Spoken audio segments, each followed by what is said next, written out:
Today we're going to be talking about God's plan to provide you with unlimited support in life. How many of you have ever experienced a time where you felt supported? Maybe it was by a parent, or it was a teacher that really supported you, or maybe a mentor or a spouse that it seems like when you feel supported, it feels like you could take on the world. Like there's nothing that's going to prevent you from going forward, right? A lot of times we find ourselves in life facing challenges, struggles, difficulties, and we feel like we're not supported, and we long for the support that we can have, the support from others, the support from heaven. And today what I'm going to share with you is how to tap into or get access to the unlimited resources of heaven and God's plan to be able to provide you the support that you crave. Does that sound good? How many of you want to be supported in the things that God's called you to do? Type support in the chat. And the reason why I want to talk about this is because I was having a conversation with Selena, and she's coming down to help her church from like 2 hours away. And we wanted to start with children's ministry, and we wanted to help with them. And 2 months ago, she started to, she was willing to help out with working with the children. And she came and she visited us. She was at our house, and she's like, all right, so tell me what the vision is for 2026. What is a structure? What's a system? Like the framework. I want to know, what is our plan? Like I see the vision, it's compelling, but it's also kind of daunting. So like, how do I make sense? We don't have any children in the church. We don't have the help or the support or the teachers in the church. So it's like, how are we going to grow? What are we going to do? And my answer was simple. I have a philosophy that I believe that the way we are going to grow our church, the way we'll grow any area that we want to, is by serving people and solving problems. If we're able to help provide solutions to people's struggles and connect them to Jesus in a way that they feel blessed and that value, and they're growing.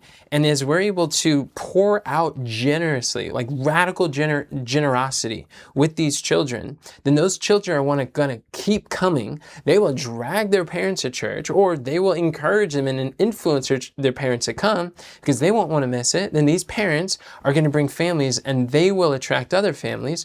So, and as their children are growing, they will be growing. And as their family grows, you're going to naturally want to participate and get engaged, and parents will become teachers, and more children will start to come. And sure enough, this week we had children that were so excited to be able to come for the children's program that we have, and they're bringing their parents are bringing their kids, and it's been working. Like what we were just talking about a vision a couple months ago is now actually seeing it in fruition. But I was sharing with her is that there's this principle that Jesus taught in Luke chapter 6, and we're going to read in verse 38. Luke 6:38, I call this a law of imparting. He says, give, and it shall be given unto you. Good measure, pressed down, shaken together, and it says, running over, shall men give into your bosom. For with the same measure that ye meet withal, it shall be measured to you again. So God is showing that you can't outgive God, but I believe you should try. And when we seek to give, when we make it our objective, not trying to take teachers' times or take the children, or try to get like the financial support, trying to get their time, their attention, and all these things, when we're focused on what we get from people, we lose the very things that we have. But when we focus on what can we give people, how can we serve them, how can we solve problems, how can we make their lives blessed and easier, or point them to the scriptures in a way that they could use what they're learning, that's when people want to naturally, it's a response that they want to give back what they've received because they've been blessed. And I see this as a principle that works. And so what we're talking about today is how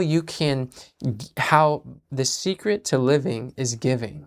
And this shows up in every area of our life, even in people in our families. When we're able to give kindness to them, if we want to receive kindness, we can give the kindness. There was a poster that I saw in this doctor's office when I was a little kid, and it really stood out to me. And it said, be the change that you want to see in the world. And I really took that to heart, and I started thinking, for many years I was so annoying. Like I was really mean and like annoying and rude to my family, to friends, and to teachers and anyone that I was around. And honestly, I didn't want to. I mean, we all like crave human connection. We desire to be to be able to connect with people, but I was really bad at this whole friend thing.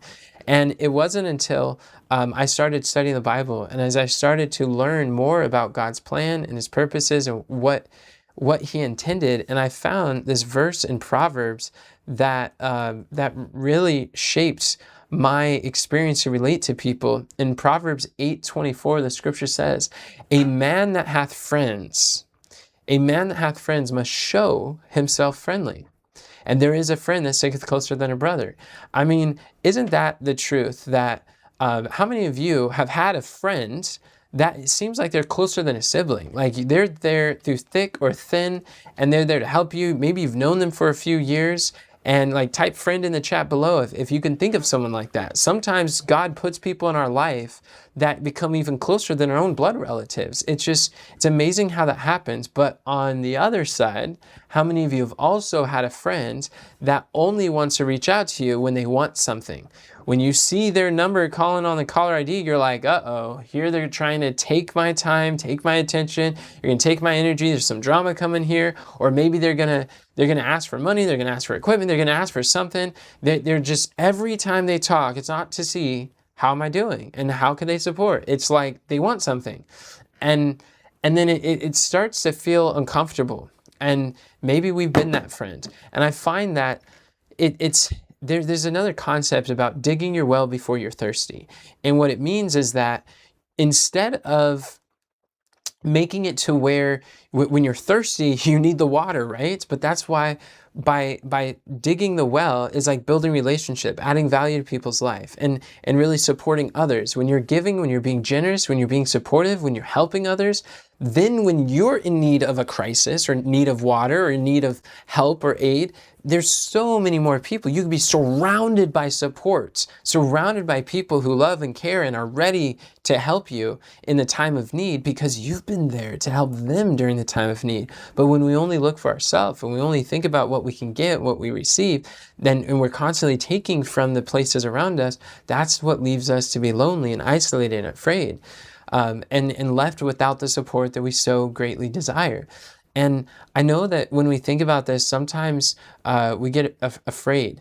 And I think that there's a really powerful metaphor that it's another metaphor that I look at life, this lens of life, is I think of like all of our relationships, like we have a relational bank account where it just like with like physical finances, if you withdraw more than you deposit into your bank account, what happens?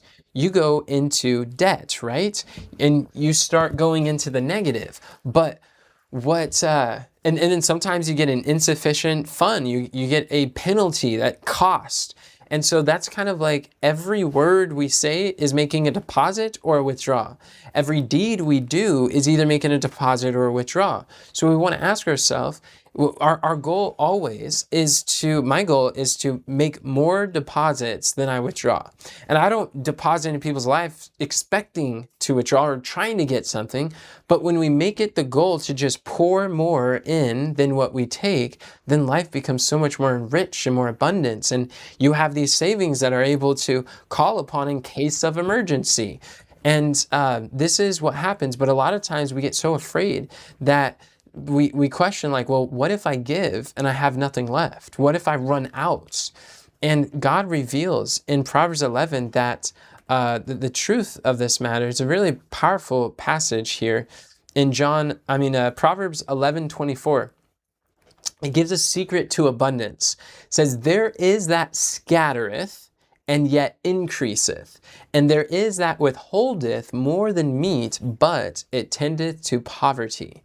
Very interesting verse, really powerful if you really think about it, because it's saying that by scattering. That's generosity. If you think about plants that you plant and you sow and you share, and it gets sowed into the ground, we reap what we sow. And that harvest, we start to get an abundance of that harvest, which is kind of cool because, usually people talk about how you reap what you sow, and that usually means like you reap your own consequences. You dug your grave, now lay in it, and it's kind of like you're on your own sport, like you deserve that. And that's how many people think about it. But you reap what you sow can actually be very empowering, encouraging, and amazing as well. Because if you think about it, the results that we have is because of the seeds. The fruit we have in life is the seeds that we planted. That could be with the body that you have, the relationship you have, the job that you have, the business you have, the friendships that we have. This is, it could be our relationship with God. Like all of this is a fruit of the seeds. Every word is a seed. Every deed is a seed that we're sowing in the garden of our future. And so often we look at the fruit of our doings, the fruit of our life, and maybe we see a strained relationship and we're like, oh, let's say I like watermelon, which I do. I think it's sweet, delicious. They're so hydrating. But let's say I planted some tomatoes and now I'm harvesting tomatoes, and I could lament, say, oh no, I didn't want the tomatoes. Why did I get this? I wanted a watermelon. But it's like, now I got the tomatoes, they're all acidic. This isn't sweet like watermelon. And I could be so upset about the fruit that I have, but instead of stressing out about the fruit, we can focus on the seed that produces the fruit. When we're able to do that, it changes everything because we have the power to change the seed. And by being able to change the seed, then it's able to open up, we're able to reap the fruit that we desire to be able to reap. And this is what God is showing us here, is that you and I have this ability. If you know anything about gardening, or if you've had a garden, you'll find a lot of times that I believe gardening is a classroom that God gives us. When He created man, He put man in a garden, because one of the lessons we learn is the lessons of generosity. Because when you have a garden, there's often way too much for your family to make yourself and to eat yourself. And that's why it's like you find people to give it to, or sell it, or be able to provide for the wants and needs of others. It's more than enough. And that's how gardening is. When we sow, it's like we get to produce the life and the results that we desire, and God gives us a choice of what seeds will we plant. Because in Proverbs 18:21, the scripture says, death and life are in the power of the tongue, and they that love it shall eat the fruit thereof. This is it's really powerful when we're able to know that the words that we're saying, they're either speaking truth, or they're speaking life, or they're speaking death. And this is something that when we understand this, it can change everything. And this is something that we have in our mind and our heart. This by being able to, let's go back to Proverbs chapter 11. Proverbs 11 verse 24 is what we were looking at. It says that there is that scattereth and yet increases. There is that which withholdeth more than is meet, but it tendeth to poverty. And the verse is showing that like the way that we actually get to poverty is by is withholding more than is meet. So by actually trying to keep on to what we have, this is what causes the scarcity. This is what makes us lose the things that we want to have. Like hoarding is how we lose. But the secret to living is giving.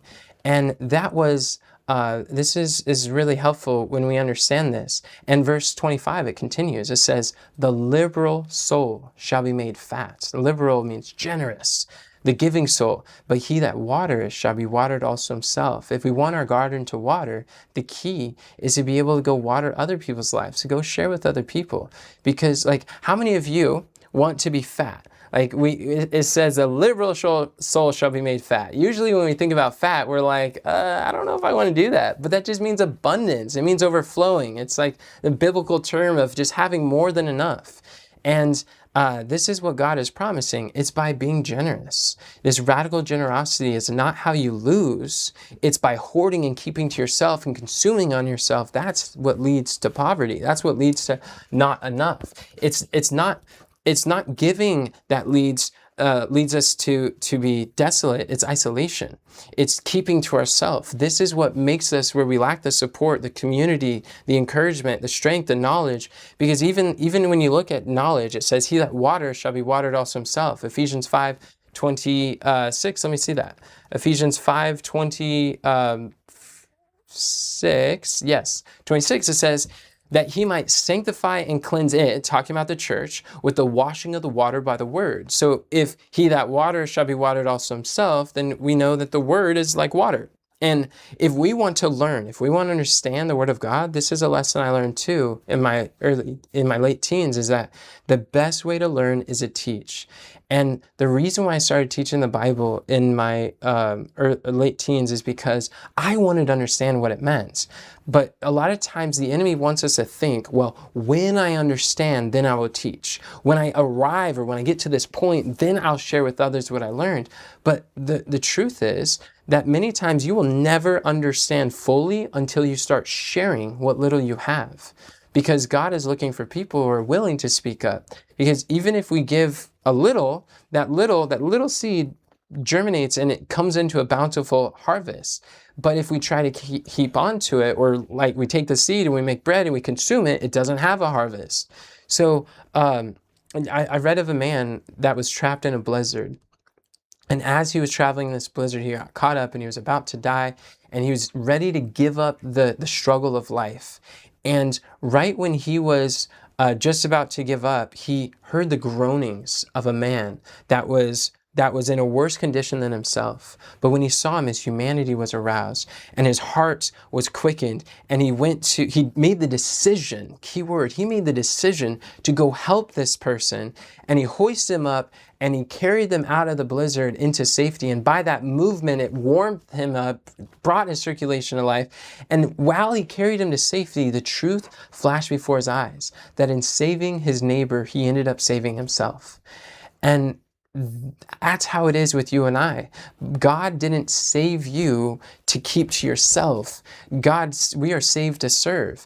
And by saving our neighbor, we end up saving ourselves. The secret to overcoming is by helping others overcome. Finding who has someone who's dealing with discouragement. Like I find that whenever I'm feeling overwhelmed, stressed, discouraged, or I'm just feeling like I'm like losing hope, then if I have learned that if I could go find someone and give hope to the hopeless, to go encourage the discouraged soul, the very act of giving hope, it floods my heart with hope and happiness. In fact, Jesus said it's more blessed to give than receive. And what does the word blessed mean? What does the word blessed mean? Happy. It means happy, exactly. And so Jesus is showing that if we want to have a happy, fulfilled life, the key to happiness is being able to give and to serve and to help others. It's by imparting we receive the richest joys, but it's not giving that depletes us. It's the isolation that depletes us. And then as we go, it's really helpful for us to wrap our heads around this.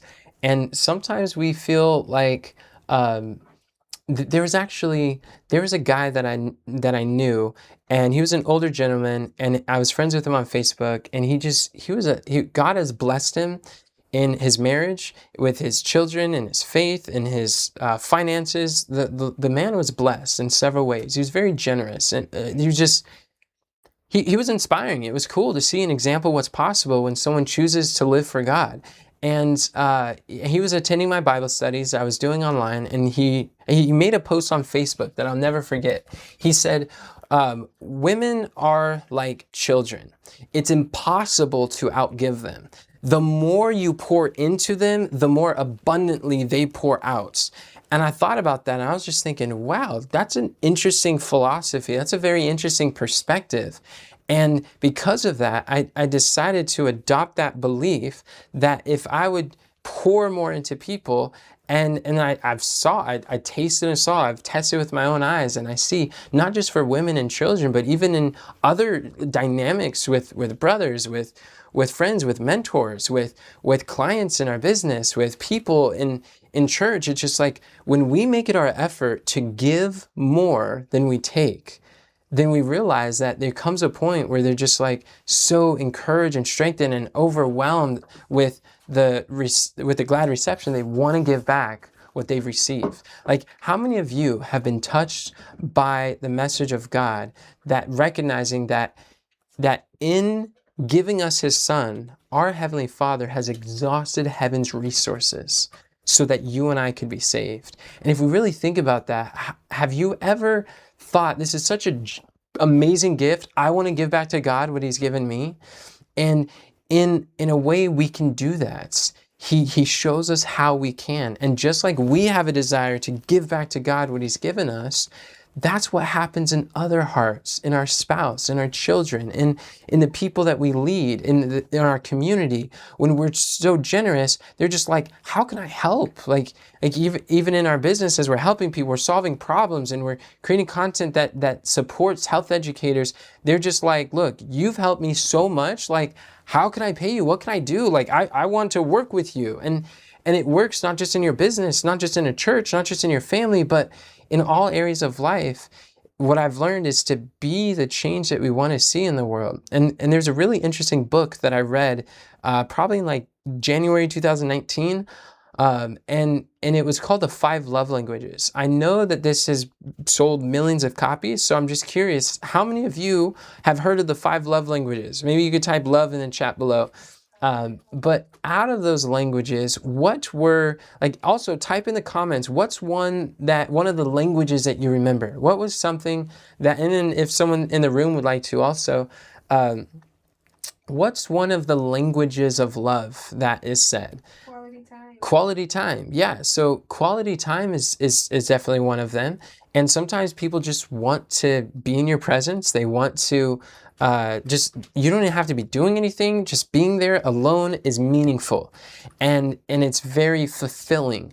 And sometimes when there's a bunch of people around, it doesn't feel as quality to those who really value quality time. And then others, so we see in the comments, we see touch. Yes, physical touch is really huge. So in my family, my mom is a huge hugger, so she lavished us with hugs.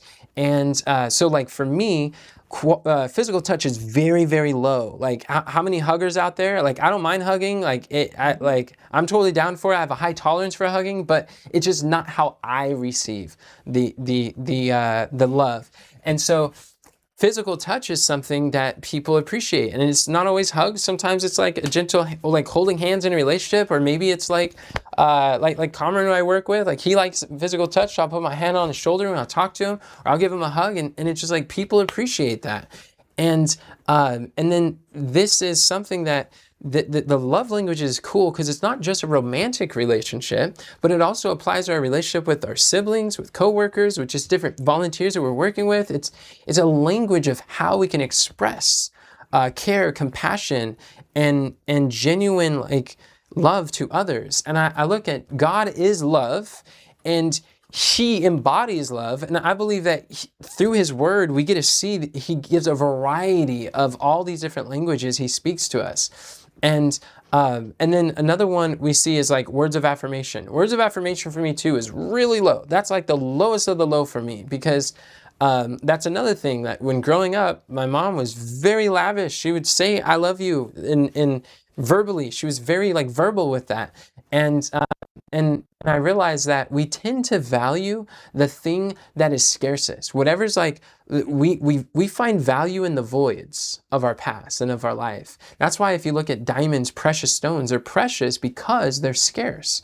They're not as common as the regular rocks. They're diamonds that are precious. So we tend to value these things that we didn't have a lot in life. And so I've realized words of affirmation isn't so much my language, but there was one time I was working with my mom. She was helping us in ministry. She was like, she'd schedule my YouTube videos, and she would like find deals and make those purchases, and she'd help with a handful of things. And I remember one day she was feeling like she was feeling like angry or upset, or she would like flare up, and I'm just like, why is like, what is going on here? Like, whoa, what's going on? She's like, you don't appreciate me. I'm like, what do you mean? I appreciate, I'm doing this, I'm doing that. I'm like, I'm doing all these things. Like, of course I appreciate you. She's like, but you don't say it. And I just thought, I'm like, wait a second, you mean to tell me that if I just say the words, I appreciate what you're doing, that like you'll feel appreciated? And she said, yeah. And I thought, that is like the most bizarre thing. I couldn't fathom it, because that's not how my brain works. But I'm like, well, what I'm doing clearly isn't working. If that's what you say, I'm willing to say, I thank you and I appreciate this and you make a difference. Like, I'm willing to do that. And literally overnight, when I started to do that, our dynamics have drastically improved. And they weren't like rocky before, but there was just that rocky kind of season that was that it's like it hasn't came back, because I learned how my mom receives her love, and by being more verbal with that, it saved a lot. And there's a lot of people that I find that like the love languages were helpful for me to kind of like process through and understand how we work, because it's kind of like, let's say I speak Spanish and you speak English, and I'm saying I love you in Spanish, but you don't speak Spanish. Then it's like I could be saying I love you all I want in my language, but if that works if I'm talking to myself, but I'm not talking to myself. I'm talking to another person. I have to speak the language that you understand. And if you speak English and I only speak Spanish, then our communication is not going to work. You may be saying I love you in English, but I don't know what you're saying. So that's kind of like what it is with these love languages, is that like my highest, so another one, so we talked about quality time, physical touch, we talked about words of affirmation, and acts of service. That is my like absolute favorite. And that's the thing that I had the least growing up. And but acts of service is huge. Like I like to serve people, I like helping people and doing this. And I even look at like these videos as an act of service to share with people some of the lessons that I've learned in life and that have helped me, have really served my life. And I realized that like we could be pouring in the language that we speak and receive, but our partner or whoever we're seeking to influence does not understand or speak that language, so they feel like they're not being filled up. And in the book, it talks about like this emotional love tank. And when that emotional love tank is high, then it's like they're coming out of the overflow. They just want to give more than is asked. They want to do more than what's required. They just want to show up and they care. And it's just like a lot of healthy joyfulness is taking place. And people love working in the workforce, and it's just like whatever the dynamics. The church, they love being a part of the community. They want to invite other people because their love tank is running high. But when it's running dry, when they're not receiving it in the language that they do, then that's when there's a lot of tension and contention, and there's issues within the family dynamic. And what I realize is even just by understanding these frameworks, they've helped me to perceive life and recognize I want to get better. In fact, leading to the fifth one is receiving gifts. That was also mentioned in the chat. Receiving gifts is a love language that I probably know the least about. Like, we do not really give gifts growing up. And it's like so much so that like on our birthdays, people think it's strange that we don't do that. It was like, no, that's just not how we process or communicate together. I grew up with my mom and my sister. Even to like one day, it was Mother's Day, and Kathy, who we work with in ministry, she's like, "You're gonna give something to your mom?" I'm like, "No, never." Like nothing that didn't cross my mind. She's like, "Well, here." She got this like plaque for me to give my mom. And I was like, "Okay, I don't mind doing that. Sounds good." And then I gave Mom this plaque on Mother's Day, and she's like, Did Kathy give this to you?" And I was like, "Yep." So she just knew exactly, because that's just not how we communicate in our home. But I realized that people really value that. And for me too, I value receiving gifts because it shows a lot of thoughtfulness. And that someone actually thought about what I like or need, or they want to supply it. I'm like, this is really cool. And but I know that that's not something I'm very familiar with, and I want to get better. Like, I want to learn how to express love in all ways that I possibly can to share the compassion of Christ, the character of Christ. And if God's character is love, then just any tool that's going to help me to be able to express that, I'm all for it. But I've realized that a lot of people suffer because they're not pouring in. And if we make it the goal to pour more than what we take, then if we withdraw, than what we drain, that's when our lives are so much richer, so much more fulfilled and engaged and enjoying like every abundance of life.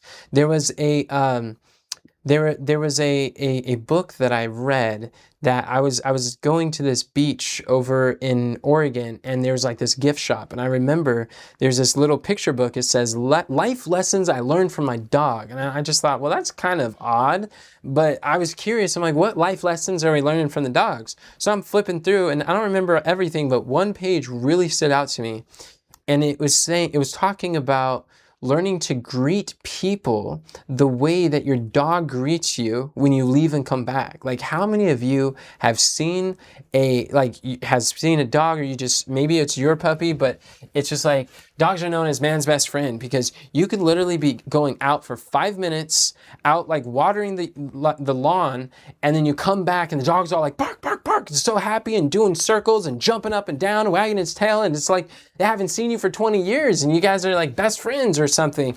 And then they're just like happy beyond measure. And the feeling that you get when you're so welcomed and wanted and cared for, it's amazing. And I remember reading that, I'm like, I could do that. And like, that sounds kind of cool, because I imagine like, I would love to be greeted like that. But because I want to be greeted like that, I decided to greet people like that. So in our home, I'm thinking like, well, how can I make this home a peaceful home? How can I make this home something that people want to be a part of, that they enjoy being a part of, that they can, that there could be joyfulness in the home. And one of the things that I realize is that when people leave or when they come back, hey, even if they're just going to the yard to go do something, they come back 5 minutes later, I often like hear the door, and if I'm like in voice, I say, hey, welcome back. Glad to have you. And with enthusiasm, with joy, with genuine, just like, I am glad you're back in the home. The home is a better place because you chose to walk in the door. And when every person can sense that and see that, it makes it a joyful place to come back to. Like, I want people to be able to enjoy coming home, not to dread it.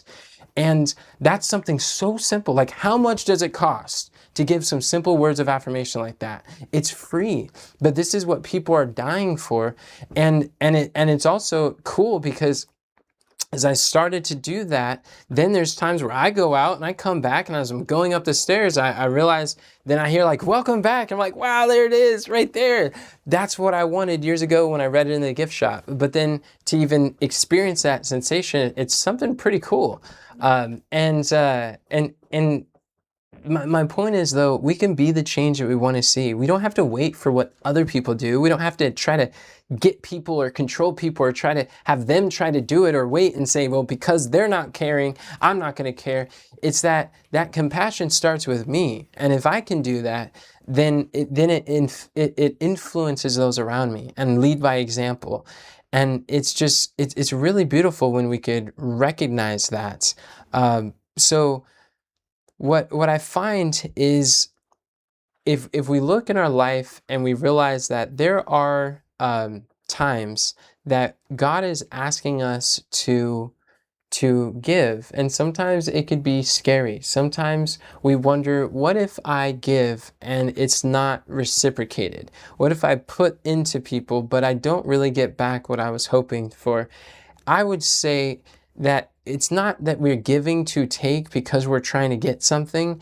It's we give and because we love God and we see that He first gave us. And there's a friend that I have that has really left a good impression on me. He's one of the most generous people that I know. And one day he was like, literally, he would give you your car if you really needed it. And I was in a situation where someone was joking with him, another mutual friend. He's like, I think I need your car. He's like, well, it's like, and he was really contemplating and prepared to hand over his car if he thought that someone else needed it. And my friend was like, no, I'm just joking. But that's my point. You're just like, it's like you're too giving. And my other friend thought it was kind of like a fault. And this man was like, hey, like, I don't mind. Like, God gave me this car, He can give me another one. And I'm just thinking, like, this is a very different way of thinking. So I asked my friend Christopher before, I'm like, why are you so generous? How do you, like, not run out? And he told me something I'll never forget. He said, Well, when you're connected to the gift giver, you never run out of gifts to give. And that hit me because I realized, yeah, when I'm connected to the source, we have infinite resources from heaven. And God is willing to exhaust all heaven's resources in supporting us and helping us. And that kind of shifted my perspective. And I realized that's God's plan. That's how I can do this. And I don't have to be depleted or running on empty. If I'm doing it in my own strength, sure, I'll run out. But if I'm doing it connected to the source, then there's no reason to run out.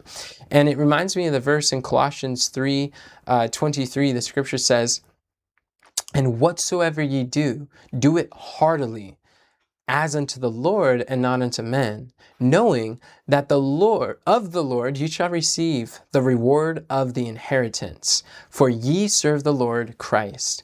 And that's really insightful when you think about it, because we don't have to give to receive something and reciprocate. That's not really what it's about, because just like we were thinking before, there's times where we just wish we can give back to God what he's given us.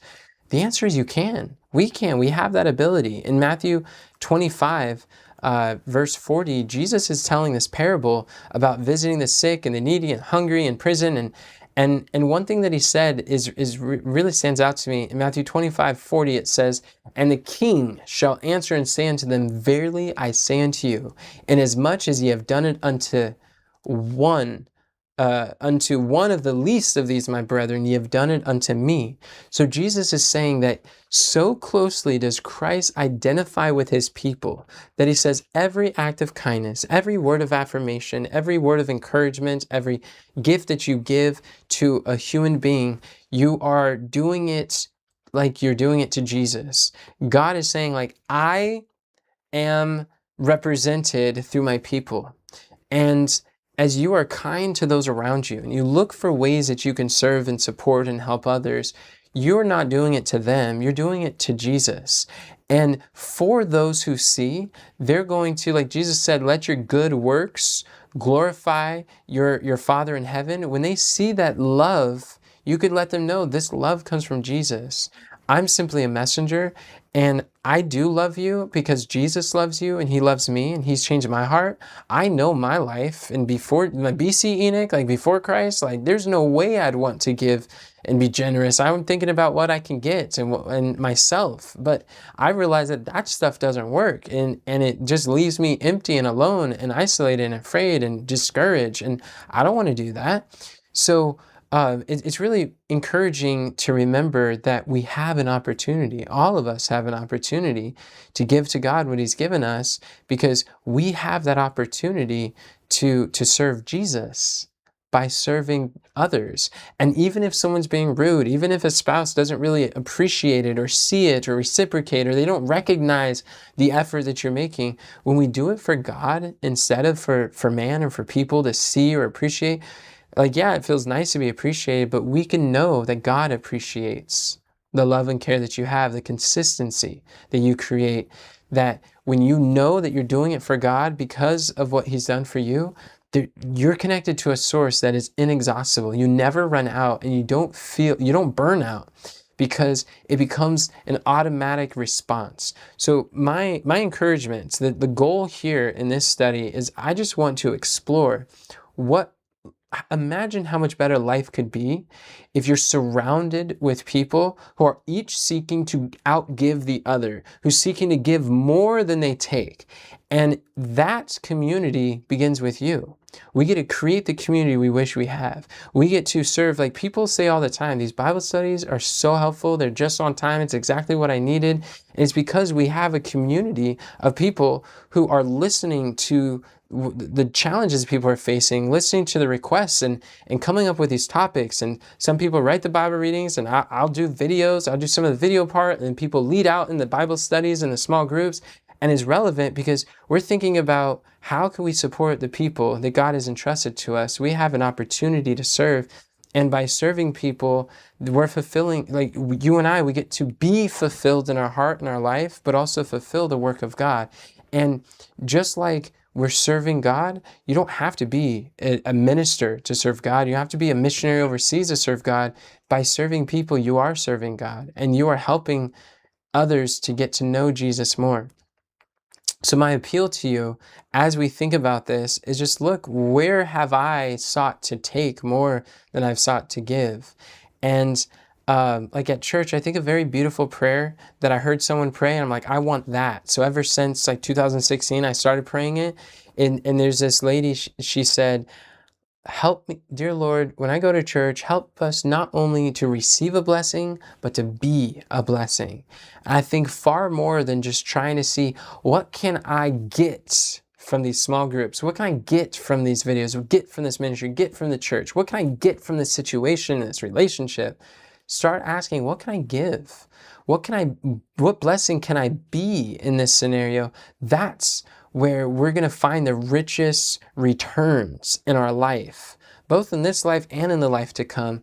And if it's your desire to let your light shine in this capacity, if you want to serve others, you want to be that change, and you're willing to make the decision today that's going to shape destinies tomorrow, then I invite you to type amen in the chat if you are willing to commit to give in these scenarios and look for opportunities to be a blessing. And so that's what we're going to talk about today. I'm going to wrap this up. But what we do is we have these Bible studies each week, and we have these small groups that we're hosting, and I want to invite you to be a part of it. We're going to study these topics. You can discuss it, learn, share, navigate this. You don't have to do it alone. And I believe God gives us community. God's plan to provide you unlimited support for your calling is by being able to be the support that you wish to have. And that's why we created this network of small groups, to support one another, to have that community, to have that courage, and the opportunities to not only receive, but to give encouragement too. And our whole mission here at Walks with God Ministries is to inspire and equip others to have a closer walk with God. And that's what we do. And we release videos each week on YouTube. And I encourage you to subscribe to our YouTube channel, because there's more videos like this that are coming. And also, if you want to join the Bible study, just go to walkswithgodministries.com/invite, and that will show you exactly how you can join these small groups. We meet throughout the week at different times, so you could find a time that works best for your schedule. But remember, until then, friends, God doesn't call the qualified, He qualifies the called. Have a great day, and God bless.